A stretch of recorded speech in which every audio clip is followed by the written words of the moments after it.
Now recognize the gentlewoman from Texas, Ms. Crockett, for 5 minutes. Thank you, Madam Chair. And Mr. Talcove, I'm just going to go ahead and pick up where you left off really quickly.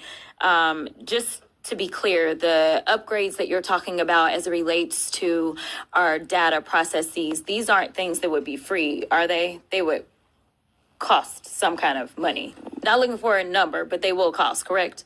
Some are free and some would cost money. Okay. All right. So I just want to leave it there because we've had a number of these hearings. So I do want to be clear, before the Trump administration came in, this committee did exist in the form of the Oversight Committee, and our task is to root out waste, fraud, and abuse. In that vein, we had a number of hearings, at least last term. I can't speak for any other term as I'm only in my sophomore term. And we dealt with improper payments. And interestingly enough, our chairwoman, who is so passionate about this today, she missed every single one of those improper payment hearings. But just to be clear, I was there. So I don't want anyone to believe that Democrats just come to work and don't plan to do work.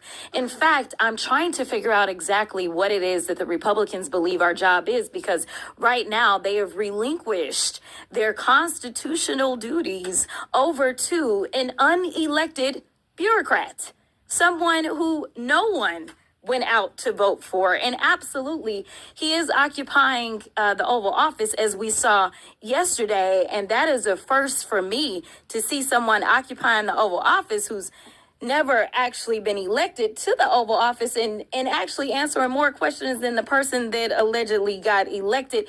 But for whatever reason, this is the first time we're having a DOGE subcommittee hearing, and that guy's not here. Instead, we have y'all. So I do want to thank you for coming.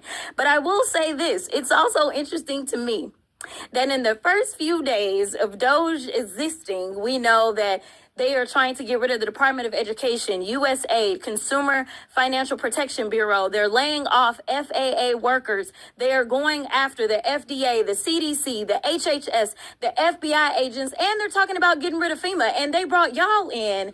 And I am going to say that I actually was shocked that there was only one person that seemed like he was an overt Trumper as you laid out your opening remarks, because I anticipated that at least one of y'all would say, yes, what Elon is doing is exactly what we would prescribe. But instead, I will applaud you because you actually were focused. You talked about what the American people are looking for us to do. We've actually consistently on this side of the aisle promoted this idea of making investments into technology so that we can do things such as, say, look at the Department of Defense. The Department of Defense that takes up approximately 50% of our discretionary income, or our discretionary spending.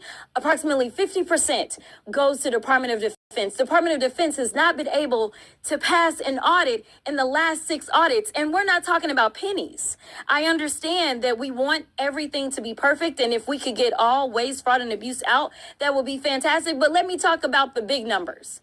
The big numbers are on that side. When we look at, say, our entire workforce, our federal workforce, as we're trying to somehow fire all of them, they don't even make up a total of 5%. It's even less than that when we look at our budget. But let's talk about defense.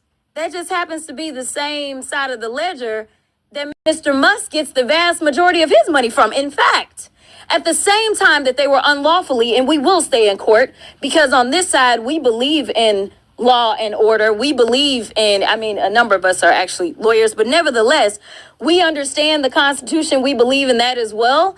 And so there's things such as, impoundment, right? Because as Mr. Whitson said, he said, we need to return the power of the purse to Congress. It never left. According to the Constitution, that's where it's at. Now, I know that people are confused right now because for whatever reason, we had a guy that went in, and you talk about people invading our data. Listen, people said that they were upset about TikTok, but I'm upset about the guy that runs Twitter, who for sure is doing nefarious things, because I don't understand, if you are trying to conduct audits and figure out where the waste, fraud, and abuse is, I don't know why you would go to some tech guy. In fact, it was only techies that were sitting there at inauguration. We didn't have auditors. I would welcome auditors to come in and do forensic audits. In fact, he sat there in the Oval Office yesterday and he admitted that he was lying and he was using his propaganda machine to do it when he said that we sent millions of dollars to Gaza for condoms. That was a lie. So let me tell you something. The We were gentlelady's duly elected, time has expired. And it is time for The us to gentlelady's do our time has job expired. and rein in this rogue actor known The as gentlelady's Elon time Musk. has expired. I now recognize the gentleman from Missouri, Mr. Burleson.